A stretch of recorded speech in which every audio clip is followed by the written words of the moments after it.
Shalom, this is Daniel Stern of Netivyah, coming at you from our building in downtown Jerusalem. Today is the first day of Hanukkah, what's known as the first candle of Hanukkah, which means that last night, as the day began according to Judaism, we lit the first candle here at the congregation, at the building. We had a wonderful Hanukkah party full of joy and festivities with lots of chocolate coins and sufganiyot, which are basically donuts, except without the hole, and latkes, which is hash browns, but much yummier, and lots of fun stuff and games, and it was a wonderful time. And now is the first day of Hanukkah, and on this celebration, this holiday, we remember that small lights come together into a great light and drive away the darkness. Of course, that's the symbolic memory of the holiday. Obviously, there is more historical memories, such as the Maccabees defeating the Greeks. I believe they were the Seleucid Empire, and Antiochus the Great, and so on and so forth. And the 8 days that the holiday lasts are for the 8 days that it took until the oil arrived after the temple was restored and renewed.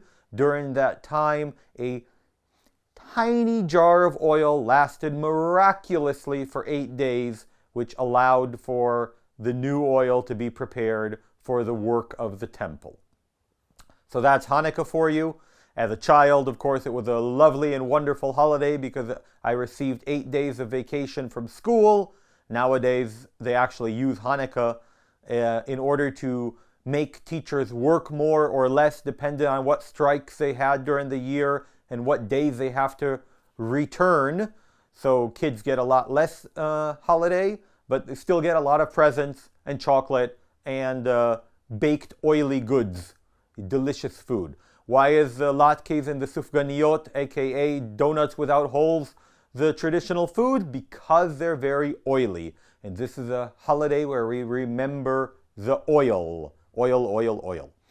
Anyways, so this is the first day of Hanukkah, and yesterday was Christmas. So for those of you who celebrated Christmas, happy Christmas. And in a few days we have New Year's. So for those who will celebrate that, Happy New Year, or if you're Russian, then Happy Novi God, and so on and so forth. It's certainly a festive season.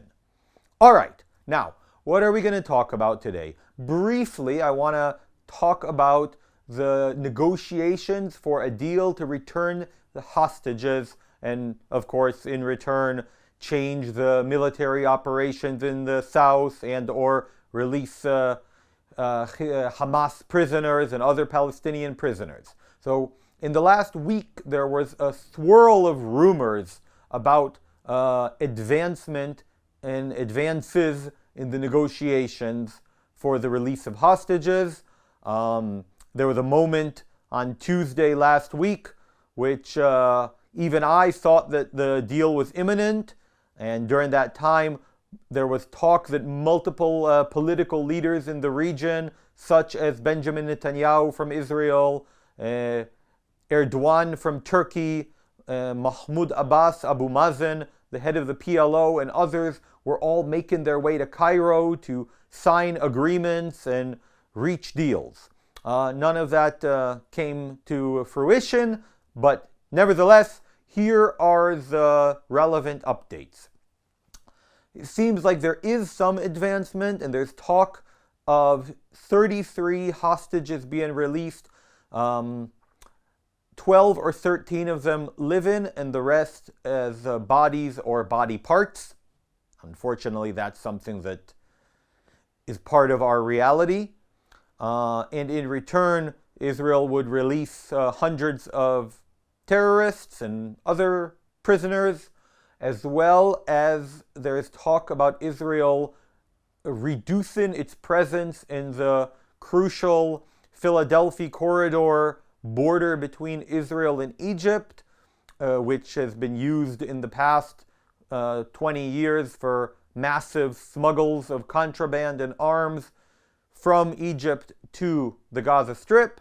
It's used as a great source of income for Egypt, as well as, of course, ways for the Hamas to arm themselves for conflict with Israel.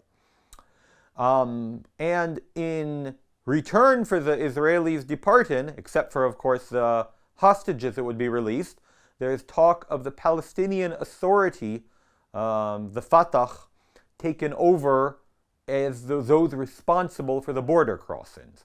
Now, I personally don't think that that's a good idea because, one, the Hamas will threaten them into allowing the smuggling to continue.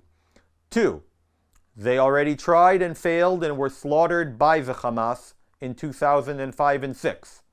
And three, they too are terrorists who hate Israel and educate their young to hate Israel, and there's no real difference between handing over the border crossing to them and to other terrorists, and it negates the sacrifices and effort of the last year and 2 months. But anyways, it's something that's being talked about, so we'll see what happens with that. In the more recent day and 2 days, because these rumors are about over a whole week, in the most recent day and 2 days, there is new information that says that the Hamas is not producing the list of hostages, who's alive, what their condition is, and so on, which is making it difficult to negotiate. This is one of the terms that they had, in theory, agreed to almost a year ago when the first round of hostages were released, and they were supposed to produce a list, and the Red Cross were supposed to see the hostages, and medicines were supposed to get to the hostages, and none of that happened because the Hamas are lying terrorists. So, I guess you need to know your enemy. What else? I guess in other news, there's a couple more points of interest. American, relatively high level, not the top of the top, but quite high level diplomats went to Syria and negotiated, spoke with different political forces there, and consequently the $10 million bounty on the head of Jolani, the new head of Syria, was removed. That's a bounty that was on him because Mr. Jolani is a former member of Al-Qaeda, a former member of ISIS, and basically an all-around bad guy. But supposedly he's matured and developed. But in any case, the United States, if one wanted to give credit to the move, were to say that they're being practical, that he is the current leader, and they have to interact with him in order to advance their own needs in the area. Might I remind you that a few weeks ago I told you that they had 900 troops in Syria? Well, recent numbers are up to 2,000, so they would certainly want to protect their assets and keep some form of stability, as well as the Kurds, as well as the oil fields, and the Christians, and so on and so forth. So maybe that's why they made that decision. I'm not sure I would have done it, but thankfully I'm not the one who has to make that decision. I think that's it for now. I considered talking a little more about the Yemens and the Houthis. They're still sending missiles. It's still happening. I expect that in the next few days, Israel will attack the Houthis. Possibly the United Kingdom and the United States will also attack the Houthis. We'll see what will happen there. But it is worth noting that probably under pressure from the United States and Donald Trump, the Saudis and the other faction in Yemen, not the Houthis, but the other faction, attacked the Houthis. As you may know, in Yemen there was a civil war, and the Houthis basically came out with the upper hand and are controlling most of the country.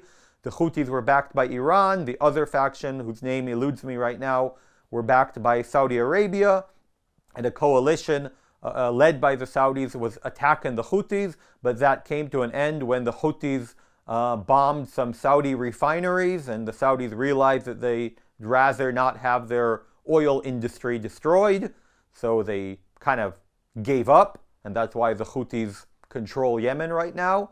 But as a result of probably pressure from the United States, they've picked up a bit and are attacking the Houthis again. I'm guessing it's a combination of them seeing weakness after Syria fell and Iran got attacked, and Iran is somewhat crippled now. Then maybe they feel that now is the time to fight against the Houthis once again. Anyways, we'll stay up to date on that as things develop and get back to you later. So for now, keep praying for Israel, praying for Netivyah, praying for the hostages and the soldiers and the entire Middle East, and have a wonderful Hanukkah and a wonderful other holidays that you celebrated or will celebrate in the coming days. So God bless you all, and Shalom.